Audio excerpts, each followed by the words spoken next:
السلام علیکم ورحمۃ اللہ وبرکاتہ۔ عزیز طلباء و طالبات، منہج تحقیق میں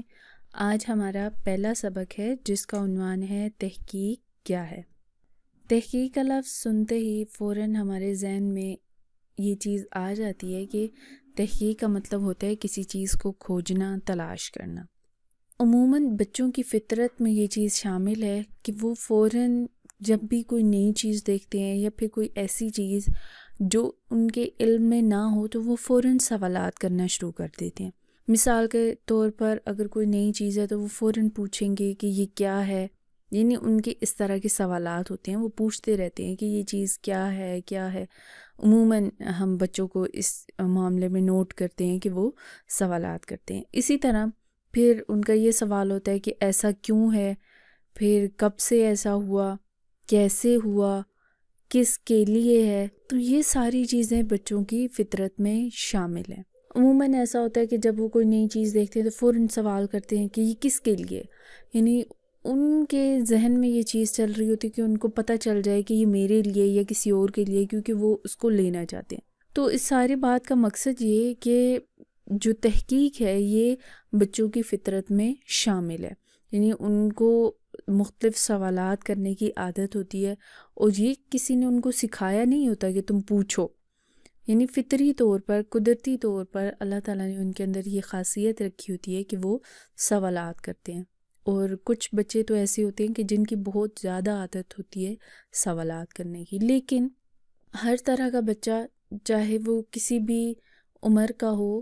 اس کے اندر یہ صفت پائی جاتی ہے کہ وہ کسی بھی معاملے کو جاننے کے لیے سوالات کرتا ہے، مختلف اس کے سوالات ہوتے ہیں۔ اسی طرح صرف بچے ہی نہیں، ہر انسان کی جبلت میں یہ چیز شامل ہے، اس کی فطرت میں یہ چیز شامل ہے کہ وہ سوالات کرتا ہے اور تحقیق کرنے کی کوشش کرتا ہے۔ یعنی جب بھی کوئی چیز دیکھی جو خلاف عادت ہے تو فوراً سے انسان کیا کرتا ہے، اس کی ٹو میں لگ جاتا ہے، کوشش کرتا ہے کہ وہ جان پائے کہ ایسا کیوں ہو رہا ہے، یا پھر کس وجہ سے ہو رہا ہے، یا کب سے ہو رہا ہے۔ اس طرح کے دیگر انسان کے ذہن میں سوالات اٹھتے ہیں، اور جب ایسے سوالات اٹھتے ہیں تو ان کے جوابات کے لیے بھی کوشش کی جاتی ہے کہ کسی طرح ان کے جوابات حاصل کیے جائیں۔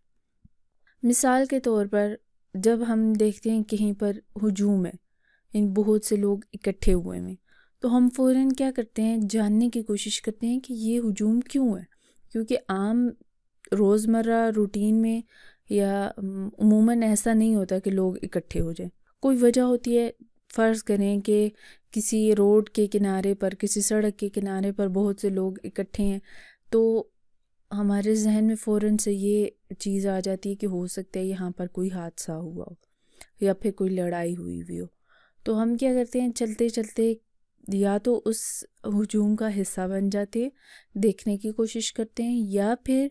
اگر خود نہ بھی جائیں تو کسی سے پوچھ کے یہ کنفرم کرنے کی کوشش کرتے ہیں کہ ہمیں پتہ چل جائے کہ وہاں پر کیا ہو رہا ہے۔ اسی طرح اگر اچانک بہت بلند آواز ہو تو اس سے بھی انسان خائف ہو کر اس کی طرف متوجہ ہو جاتا ہے اور فوراً جاننے کی کوشش کرتا ہے کہ یہ آواز کہاں سے آئی، کیوں آئی، اور اس طرح کے دیگر سوالات انسان کے ذہن میں آتے رہتے ہیں۔ یعنی فرض کریں آپ کسی جگہ بیٹھے ہوئے ہیں، ایک دم سے بہت زور کا کوئی ہارن بجا دیتا ہے، یا پھر کوئی سائرن یا کوئی الارم بجنا شروع ہو جاتا ہے، تو ہمیں فوراً سے خیال دل میں گزرتا ہے کہ شاید کوئی کہیں پر حادثہ ہو گیا، یا پھر کوئی انہونی ہو گئی ہے جس کی وجہ سے ایسا ہو رہا ہے۔ پھر اسی طرح یہ جو سورج، چاند، ستارے یا پھر سیارے وغیرہ ہیں، ان کو جاننے کی کوشش کرنا، ان کے بارے میں تحقیقات کرنا، اور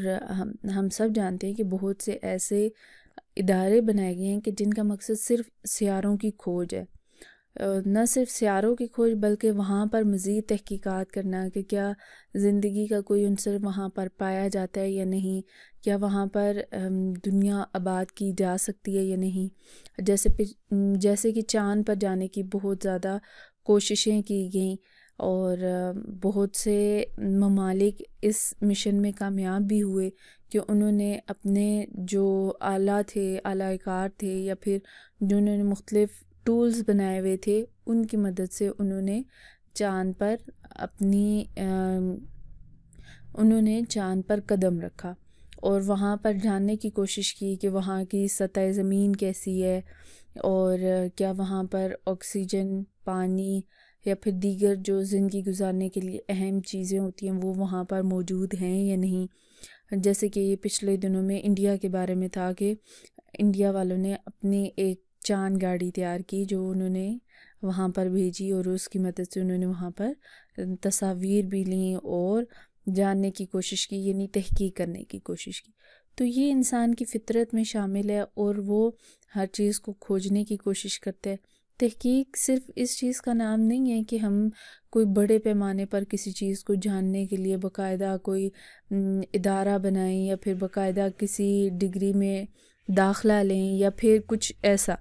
بلکہ تحقیق ہر زمرے میں آتی ہے، یعنی جو ہم سوچتے ہیں کہ یہ کام کیسے ہو گیا، کیوں ہوا، کب ہوا، تو یہ سب چیزیں بھی تحقیق میں شامل ہیں۔ اب ہم تحقیق کی تعریف دیکھ لیتے ہیں کہ تحقیق سے کیا مراد ہے۔ سب سے پہلے ہم اس کی لغوی تعریف دیکھیں گے تو تحقیق کا جو لفظ ہے یہ عربی زبان سے لیا گیا ہے اور تحقیق کا مطلب ہوتا ہے کسی چیز کو جاننا، پہچاننا، معنی کو ثابت کرنا یا سچائی کو ثابت کرنا یا پھر کھرے کھوٹے کی تمیز کرنا، حقیقت کا ادراک کرنا، یہ ساری چیزیں تحقیق میں آتی ہیں۔ یعنی ہم جب کسی بھی چیز کے بارے میں جاننے کی کوشش کرتے ہیں یا پھر کسی چیز کو پہچاننے کی کوشش کرتے ہیں یا پھر کسی چیز کو ثابت کرنے کی کوشش کرتے ہیں تو یہ ساری چیزیں کس میں آئیں گی؟ تحقیق میں آئیں گی۔ اصطلاحی طور پر تحقیق سے مراد ایک ایسا طرز مطالعہ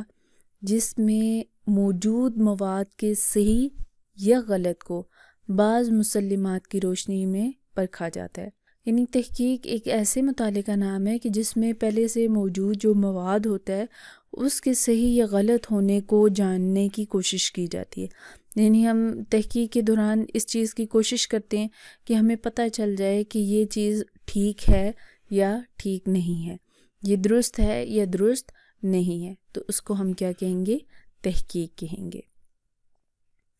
اسی طرح تحقیق کی دیگر بھی تعریفات کی گئی ہیں جن کو ہم ذیل میں ذکر کرتے ہیں۔ تحقیق کہتے ہیں کسی چیز کو اس کی اصل شکل میں دیکھنے کا نام تحقیق ہے۔ یعنی اب ہمارے پاس کوئی بھی چیز بنی ہوئی شکل میں موجود ہے، فرض کریں آپ کے ہاتھ میں ابھی موبائل ہے یا پھر لیپ ٹاپ ہے، تو یہ ایسے ہی تو نہیں تھا، یہ مختلف چیزوں کو موڑ توڑ کے بنایا گیا۔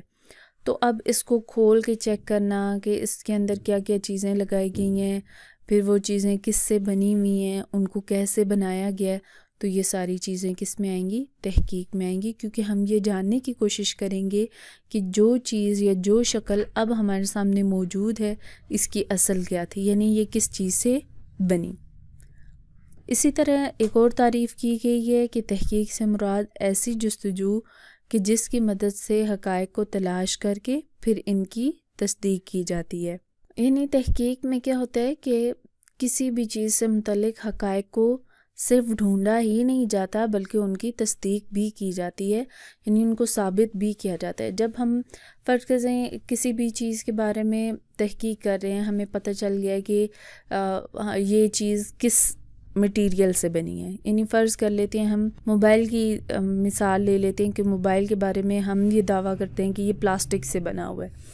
اب پھر اس کو ثابت بھی جب کریں گے، اس کی تصدیق بھی جب ہم کریں گے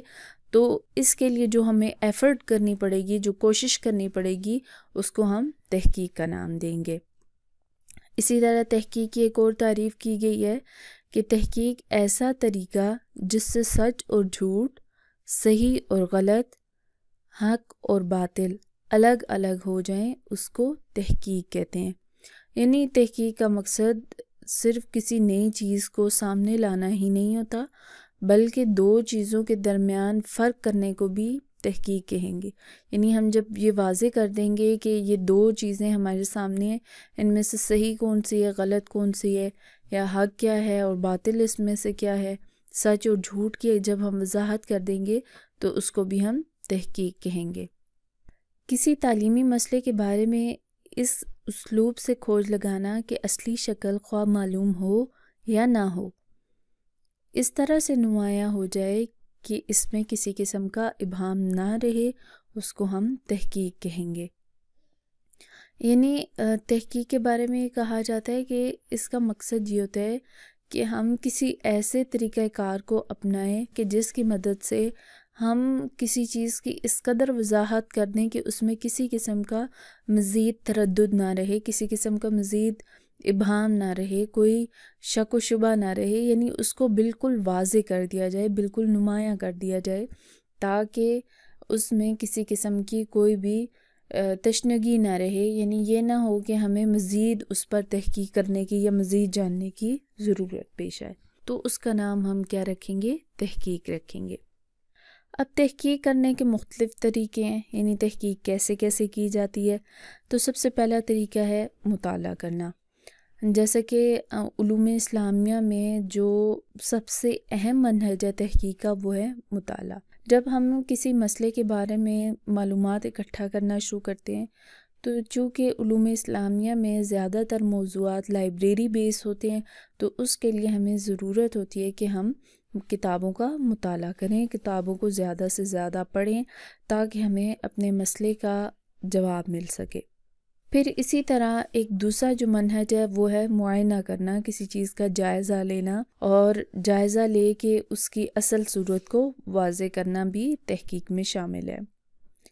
اسی طرح جو تیسرا منہج ہے تحقیق کا وہ ہے تجربہ کرنا، اور تجربات کا عموماً تعلق سائنس مضامین کے ساتھ ہوتا ہے، یعنی علوم اسلامیہ میں ان تجربات کی اس طرح سے اہمیت نہیں ہوتی یا پھر اس طرح سے ہمیں ضرورت نہیں پڑتی، کیونکہ جیسے میں نے پہلے بتایا کہ جو علوم اسلامیہ میں تحقیقات کی جاتی ہیں وہ زیادہ تر لائبریری بیس ہوتی ہیں، لیکن جو دیگر مضامین ہیں جیسے کہ سائنس کے سبجیکٹس ہیں تو ان میں تجربات کی بھی ضرورت پڑتی ہے، اس لیے باقاعدہ لیبارٹریز بنائی جاتی ہیں جہاں پر مختلف چیزوں کا سروے کر کے اس پر تجربات کر کے، یا پھر جو میڈیکل کے شعبہ جات ہیں ان میں بھی دوائیاں ایسے ہی بنائی جاتی ہیں کہ مختلف چیزوں پر تجربات کر کے اور پھر تب ہمارے سامنے کوئی ایک ایسی دوا آتی ہے جس سے کسی بیماری کا یا پھر کسی بھی مرض کا علاج ممکن ہوتا ہے۔ اسی طرح تحقیق کے مناہج میں ایک منہج ہے موازنہ کرنا، یعنی دو چیزوں کے درمیان تقابل کرنا اور یہ جاننے کی کوشش کرنا کہ ان میں سے کون سی چیز حق ہے، کون سی باطل ہے، یا کون سی چیز بہتر ہے، یا پھر دونوں میں کیا چیزیں ایک جیسی ہیں اور کیا چیزیں مختلف ہیں، اس کو موازنہ کرنا کہتے ہیں۔ اور عموماً تحقیق کے مناہج میں یہ منہج بھی پایا جاتا ہے، اور علوم اسلامیہ میں زیادہ تر اس منہج کو بھی استعمال کیا جاتا ہے۔ آخر میں ایک منہج ہے تجزیہ کرنا، یہ جائزہ لینا، معائنہ اور جائزہ لینا تقریباً ایک ہی چیزیں ہیں، یا پھر تجزیہ ہم یہ کہیں گے کہ کسی بھی چیز کی ہر پہلو پر وضاحت کرنا تجزیہ کہلائے گا۔ آج کے سبق میں ہم نے تحقیق کی تعریف اور تحقیق کے مناہج پر بات کی۔ امید ہے کہ آج کا سبق آپ کو سمجھ آ گیا ہوگا۔ آج کے لیے اتنا ہی کافی ہے۔ السلام علیکم ورحمۃ اللہ وبرکاتہ۔